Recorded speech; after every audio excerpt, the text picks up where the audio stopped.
actuelle. Femme actuelle. Je suis Leila la Gabonaise. Retrouvons-nous tous les samedis à 18h15 sur Radio Gabon La Référence. Femme actuelle, votre émission qui traite des problématiques liées à l'entrepreneuriat féminin. Bonsoir, auditrices de Radio Gabon La Référence. Bienvenue dans votre talk show Femme actuelle, votre émission qui traite des problématiques liées à l'entrepreneuriat féminin au Gabon. Je suis Leila la Gabonaise. Aujourd'hui, nous recevons Madame Cathy Stressian-Kolo de Welcome Cabinet Assistance Médicale à Port-Gentil, qui est en compagnie de sa fille Kate. Grâce aux technologies de l'information et de la communication, nous avons mené cet entretien. Femme actuelle, entreprendre au féminin. Bonsoir madame, parlez-nous de votre activité. Bonsoir à tous les auditeurs de Radio Gabon. Merci à l'émission Femme Actuelle qui me fait l'honneur de venir ici ce soir pour parler de moi et de ma structure. Alors moi je suis Cathy Stressian-Kolo, je suis sage-femme de profession, donc j'exerce dans le secteur de la santé, de la mère et de l'enfant surtout, et je suis une sage-femme polyvalente et libérale. Je suis la fondatrice du cabinet d'accouchement Welcome Assistance Médicale qui est basé à Port-Gentil sur la nouvelle route de Miniprix juste après le lavage. Dans mes activités de chaque jour, je reçois des femmes enceintes ou non, soit pour des consultations gynécologiques, soit pour des consultations prénatales, mais aussi les couples pour des consultations en planification familiale, des couples ou des femmes en individuel pour des consultations en planification familiale. Et j'encourage aussi dans l'exercice de ma fonction les femmes qui ont des problèmes de fertilité. Ensuite, je gère toute la partie administrative, je chapeaute un peu en passant des commandes, en gérant les stocks de médicaments disponibles, en regardant, en ayant comme ça une vision globale sur la gestion de la caisse et sur les flux bancaires. Je réfléchis également sur les nouvelles stratégies à mettre en place pour le bien-être des patients lorsqu'ils sont en milieu hospitalier ou lorsqu'ils arrivent pour des consultations. Et chaque jour, je recherche de nouveaux contrats et avec d'autres entreprises ou des assurances. C'est à peu près résumé mon activité professionnelle de chaque jour et pas familiale. Qu'est-ce que c'est la planification familiale ? La planification familiale est un ensemble de méthodes qui permettent d'espacer les naissances, de les réguler, d'éviter des avortements clandestins ou des grossesses non désirées. Parmi ces méthodes, nous pouvons citer l'utilisation du préservatif, nous pouvons citer l'utilisation de la pilule contraceptive, de l'implant contraceptif, mais aussi l'utilisation du stérilet. Ah oui, comment tout ça se passe ? Racontez-nous. Donc, pour ce qui est du préservatif masculin, nous allons surtout insister sur les conditions de conservation. Comment est-ce qu'il faut conserver son préservatif ? On le dit toujours, ne pas le garder dans un portefeuille ou dans sa poche très longtemps parce que la chaleur va fragiliser ce préservatif-là et donc par conséquent, on ne sera plus protégé. Mais aussi comment l'ouvrir, comment l'utiliser, comment le porter, comment le détacher, comment l'enlever. Voilà, ce sont des choses qu'on enseigne lors d'une consultation en planification familiale aux hommes, mais on l'enseigne également aux filles parce qu'une femme doit être à même de pouvoir aussi mettre un préservatif à son partenaire. Comment vous est venue l'idée de créer votre entreprise ? Pourquoi n'avez-vous pas simplement postulé pour la fonction publique, notamment le ministère de la Santé ? Comment me vient l'idée de créer ma propre structure ? C'est une longue histoire.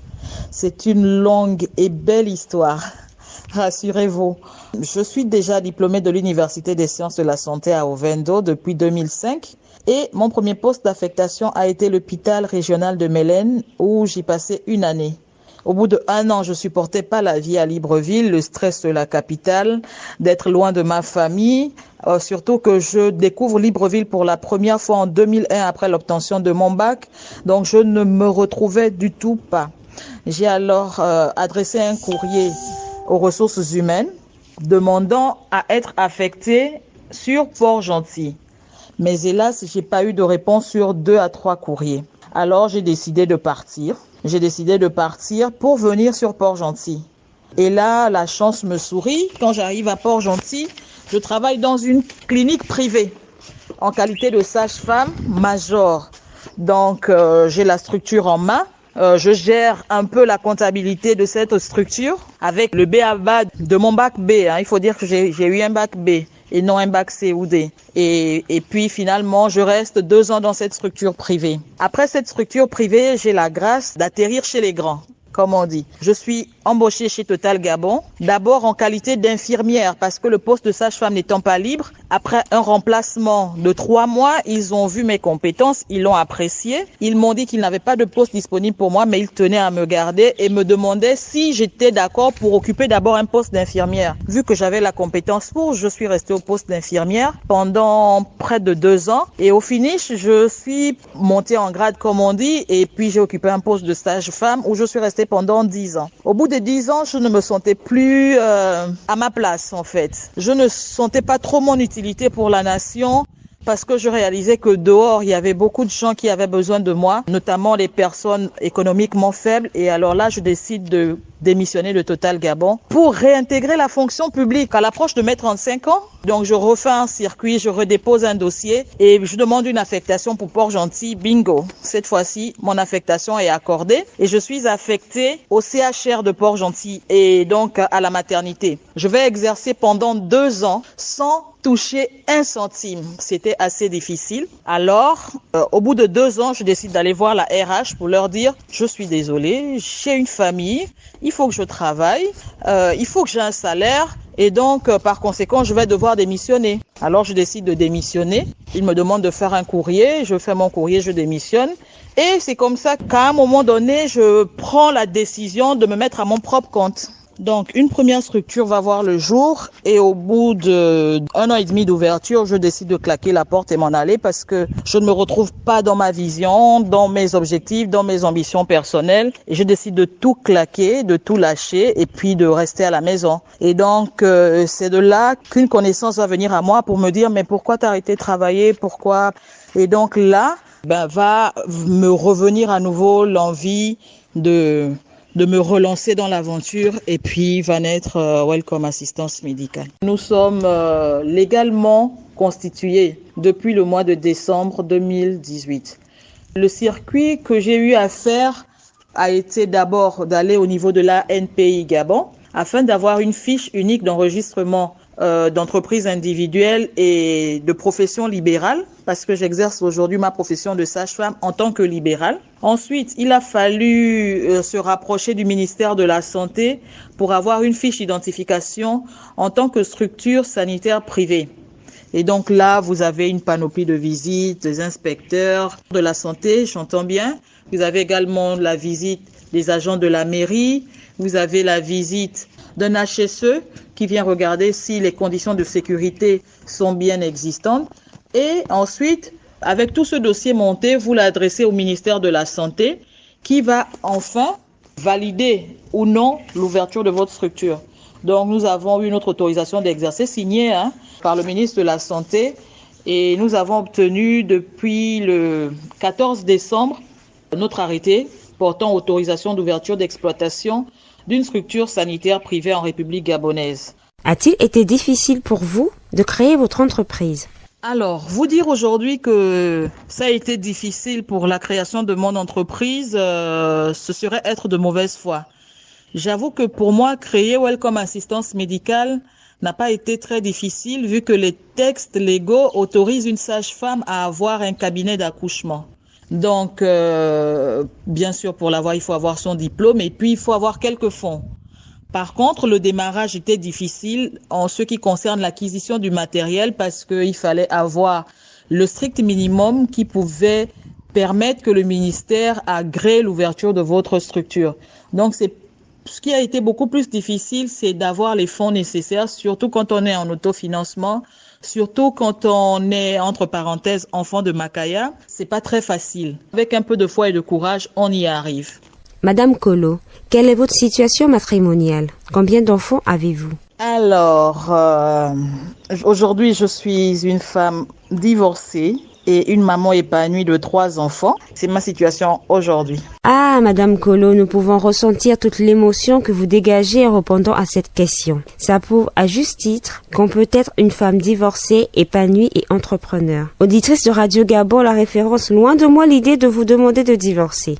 J'aimerais savoir comment vous conciliez votre vie de mère, de femme entrepreneur. Racontez-nous un peu votre quotidien dans cette tâche. Alors, je voudrais reconnaître avec vous aujourd'hui qu'il n'est pas très facile pour une femme de concilier la vie familiale et la vie professionnelle. Mais avec le temps, avec des formations en management, on finit par apprendre à concilier ces deux vies, mais ce n'est toujours pas facile. Pour la petite histoire, par exemple, dans ma première relation, mon partenaire me disait souvent: j'ai l'impression que tu aimes ton boulot plus que moi. Et ma deuxième relation, donc celle où j'ai été femme mariée légalement, il me disait: j'espère que tu penses à me faire des enfants parce que tu es tellement occupée par ton boulot. Donc vous pouvez voir combien de fois ça a été très très difficile. Mais aujourd'hui, avec beaucoup de recul, je peux vous dire que ça va beaucoup mieux. Peut-être parce que je suis une femme seule aujourd'hui, je ne saurais vous le dire, mais je pense aussi que j'ai beaucoup pris en maturité et en organisation personnelle. J'ai appris déjà à déléguer, donc je délègue certains pouvoirs à mes collaborateurs, ce qui me donne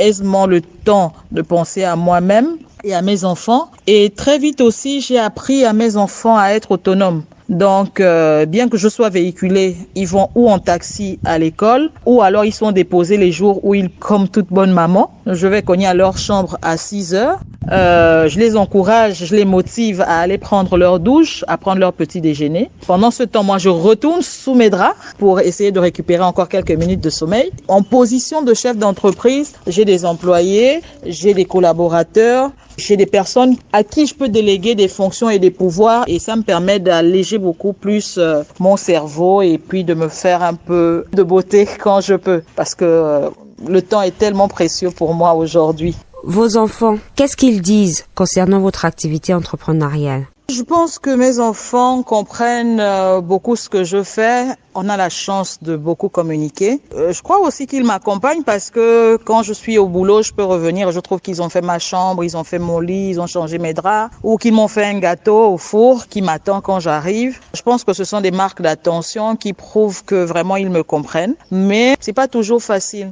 Parce que des fois, vous rentrez, vous êtes fatigué, vous n'avez pas le temps de leur faire beaucoup de câlins. Et vous savez, un enfant qui manque de câlins dans son enfance peut avoir des ratés dans sa vie simplement pour ça. Et ça fait mal. J'avoue que cette question me fait une fois de plus encore réfléchir sur mon implication dans la vie et l'éducation de mes enfants. Vu que vous êtes avec votre fille Kate, permettez-vous qu'elle puisse nous répondre? Oui, on comprend son travail parce qu'elle travaille beaucoup.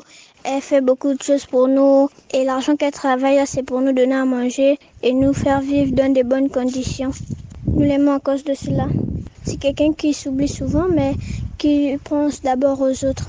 Depuis le début de l'émission, on sent bien votre attachement à notre mère patrie. Pouvez-vous adresser un mot dans votre langue vernaculaire aux femmes de votre région afin qu'elles se bougent? Alors, moi je suis originaire du G3, donc le Moyen-Ogooué. Plus précisément Lambaréné, et je parle en langue omiénais. Donc, je suis gallois et je vais essayer, avec mes quelques mots, de passer un message comme ça à mes sœurs gabonaises. Je vais dire ceci. Anto winche iga bomboloani, mebia vono rokamba nanwe, romwanda widianja, nalwanani baru, nerero kumana, rodendi ramba, vendeno kita, vendeno ronori nanara, konde meno zadioli, naroto tangani, ranome, antogore. Alors, pour essayer de traduire, je dis simplement bonjour à toutes les femmes du Gabon et je leur dis que si je m'adresse à elles aujourd'hui, c'est pour venir leur parler par rapport au travail. J'encourage les femmes à ne plus rester assises. Elles doivent se tenir debout pour se battre pour avoir un petit quelque chose, comme on dit, histoire même de faire un petit commerce ou de faire des tresses, mais qu'aujourd'hui la femme gabonaise ne doit plus compter sur un homme pour vivre. Et j'encourage alors chaque femme en disant Anto Gore, donc les femmes, levez-vous, soyez debout, battez-vous pour vos droits. C'est ce que j'ai essayé de dire en langue omienne. Je vous le demande parce qu'une femme actuelle, c'est une femme entrepreneur, active, certes, mais c'est aussi une femme qui reste attachée à son identité. Madame Stressia, que voulez-vous voir changer dans votre secteur d'activité? En tant que sage-femme, mon premier vœu est que plus aucune femme ne meure en donnant la vie, mais aussi que chaque structure de notre pays ait des services de néonatologie équipés pour accueillir et mieux prendre en charge les cas de prématurité. Je souhaite aussi que les Gabonais, sinon toutes les personnes vivant en territoire gabonais s'approprient la culture du don de sang. Aujourd'hui encore dans nos maternités, beaucoup de femmes meurent en donnant la vie par manque de produits sanguins. Parce que les banques de sang en manquent des fois, mais sinon parce que les personnes qui peuvent donner du sang veulent être payées en retour pour leurs dons. Sachez que donner une poche de sang, c'est sauver une vie. Je souhaite aussi que les sages-femmes aient des meilleurs plans de carrière. Qu'une sage-femme qui a passé 10 ans en salle d'accouchement ou ensuite de couche aussi, soit réaffectée au bout de 10 ans maximum vers des services plus allégés. Car en maternité et ensuite de couche, les sages-femmes sont exposées à un stress permanent et ce stress malheureusement peut avoir de retentissement sur leur santé émotionnelle, physique et psychologique. C'est véritablement ces 4 vœux que j'ai à cœur pour 2021. Je souhaite également que la dignité de chaque femme soit respectée lorsqu'elles arrivent dans une maternité pour accoucher. Nous sommes en 2021. Depuis mars 2020, une alarme a été déclenchée au Gabon suite à la crise sanitaire mondiale due à la Covid-19. Comment avez-vous fait pour surmonter la crise? Je voudrais dire aujourd'hui que la Covid-19, telle que nous la connaissons aujourd'hui, est une pandémie qui n'a épargné aucun secteur d'activité aujourd'hui. Moi déjà en tant que femme, mais aussi en tant que chef d'entreprise, j'avoue que ça a été très difficile parce que j'ai vu mon chiffre d'affaires divisé par 2 en période Covid. J'ai vu mes dépenses augmenter parce que il a fallu acheter en plus du matériel et de l'équipement médical que vous utilisiez juste pour un bloc, acheter en plus des masques, des gels, faire installer un thermoflash mural pour pouvoir flasher, prendre la température de toutes les personnes qui arrivaient. Il fallait renforcer les mesures de sécurité. Il fallait que les dames de ménage passent plus souvent dans les salles et il fallait en même temps être très très rigoureux avec les visiteurs et leur dire c'est pas possible en ce moment, c'est un visiteur par patient, vous pouvez pas être plus de 2 dans la chambre. Donc il y avait beaucoup de choses à mettre en place. Il a fallu restructurer et réorganiser les services, les horaires de travail. Il a fallu mettre les stagiaires, donc notre élève qu'on prépare bien sûr, à les laisser à la maison pour éviter la promiscuité et donc éviter les risques de contamination. Donc ça n'a pas été très très facile pour nous en tant que chef d'entreprise. Mais aussi ce qu'on a pu remarquer pendant cette période Covid, c'est beaucoup de prise en charge médicale tardive parce que quelqu'un se sent mal dans la nuit, ne peut pas venir à l'hôpital parce que n'ayant pas de moyens de locomotion pour y arriver, reste à son domicile et donc quand elle arrive à vous, c'est quasiment trop tard.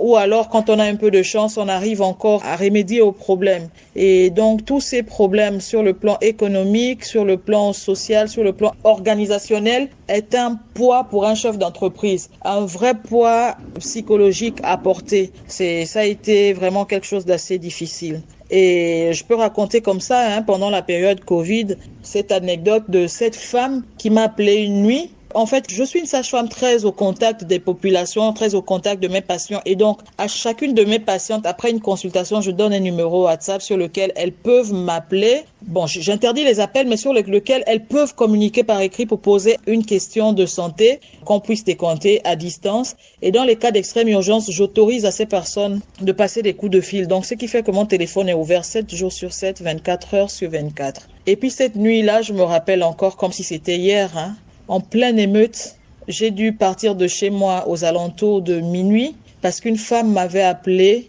Elle était chez elle, elle perdait des os et n'avait pas de moyens pour regagner la clinique. Et donc, il a fallu aller à son secours. Depuis 2009, très souvent quand il y a des émeutes, je suis dehors les nuits. Comme on dit, mon travail n'a pas d'heure. Je vais apporter secours à des gens. Mais il y a 3 semaines, sinon voire 4 semaines en arrière, j'ai été traumatisée. Et je reste encore d'ailleurs traumatisée en pensant à ce jour-là. J'étais sûre de ne jamais revenir chez moi. J'étais sûre de ne plus jamais revoir ma famille. Je pensais que j'allais mourir cette nuit-là. Les routes étaient barricadées par le mouvement casserole, si je dois appeler comme ça, par tous ces compatriotes qui revendiquaient un peu le réaménagement des heures de couvre-feu. Et donc, les jeunes des quartiers sortaient sur la route, mettaient des barricades, cassaient des tables, brûlaient.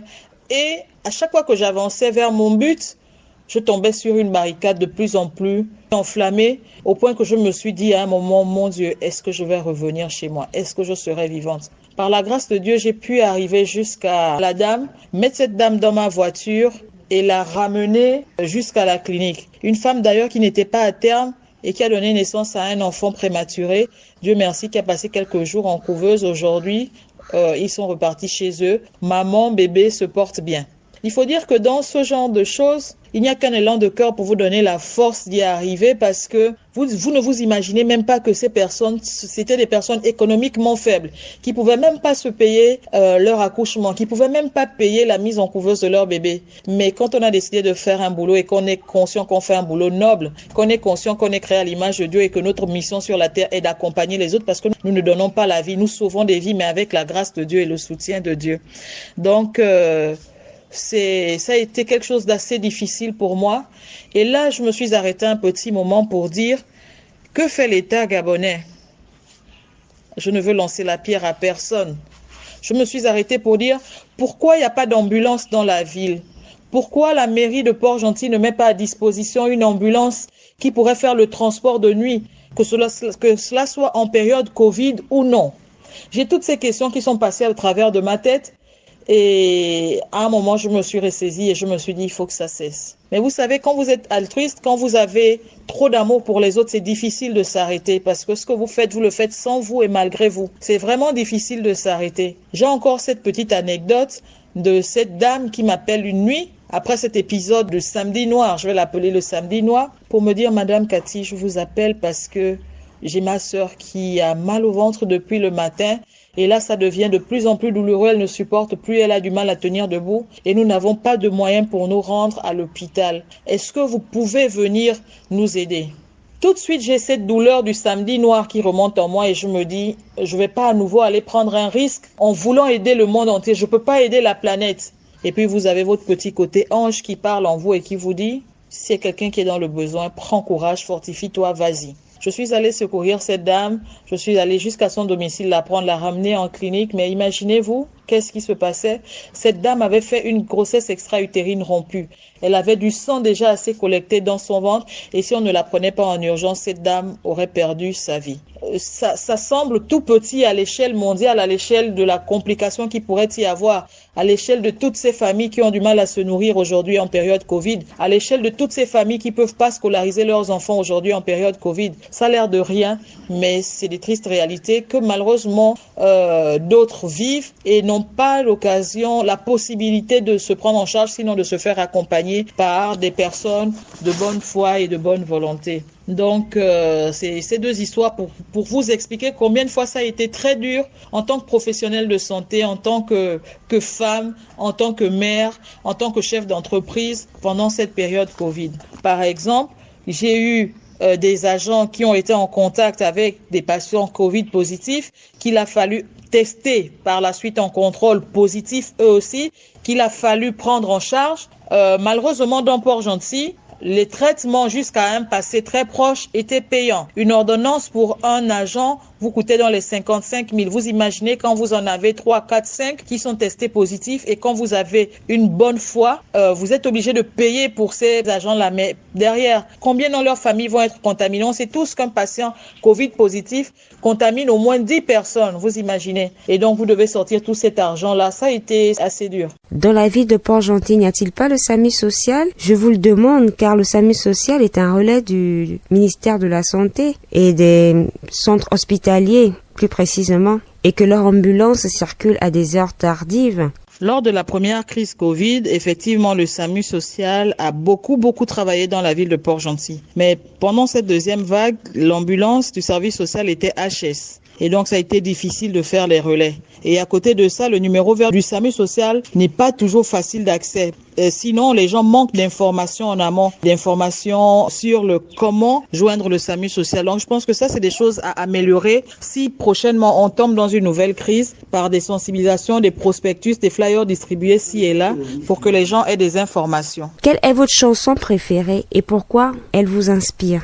Alors, en rapport avec ma profession, j'ai une chanson que j'aime bien, une chanson que j'ai découverte seulement il y a quelques mois parce que elle m'a été dédicacée par ma fille. C'est la chanson Lionne de Dadju. Pouvez-vous nous la mimer? Soyez indulgents avec moi, parce que je n'ai ni la voix, certainement ni les paroles très justes. Mais je vais essayer pour vous, chers auditeurs, de chanter Lionne de Dadju. Alors, un peu de respect. Faut respecter quand une lionne arrive à tout gérer. Un de perdu, mais c'est retrouvé. Pas besoin d'un homme pour l'empêcher d'avancer. Elle a ses règles, sa fierté. C'est pas elle que tu veux ramener. Célibataire ou femme mariée, ça ne change rien à sa façon de penser. Fort caractère, elle sait dire non. La la la la, elle dit jamais son dernier mot. La la la la. Et tu peux lire sur ses paupières déterminées. Elle agit, elle ne parle pas, lionne affamée. Si tu lui donnes de la misère du monde, elle va tout assumer. Si tu lui donnes de la richesse d'un homme, elle va tout assumer. Elle mettra toujours la famille d'abord, elle va tout assumer. Le genre de femme qui à chaque problème s'en sort, elle va tout assumer. Lionne, ah la la la la la la, oh ma lionne. Merci, je me suis fait aider un peu par ma fille, merci beaucoup. Magnifique prestation de Madame Cathy Colo et de sa fille Kate. Félicitations à la relève de notre sage-femme Courage de la ville pétrolière gabonaise. Très chers multipotentialistes, merci d'avoir écouté notre émission. Merci à Madame Colo et à sa fille Kate d'avoir répondu à notre invitation. Femme actuelle, entreprendre au féminin. Je suis Leila la Gabonaise, à la technique en Sundong. Cette émission a été coordonnée par Moussa Ndiengi sous la supervision de Bertrand et Biag Angoué. N'oubliez surtout pas de porter votre masque et de respecter les gestes barrières. Quant à moi, je vous dis à la semaine prochaine. Femme actuelle. Femme actuelle. Je suis Leila la Gabonaise. Retrouvons-nous tous les samedis à 18h15 sur Radio Gabon La Référence. Femme actuelle, votre émission qui traite des problématiques liées à l'entrepreneuriat féminin.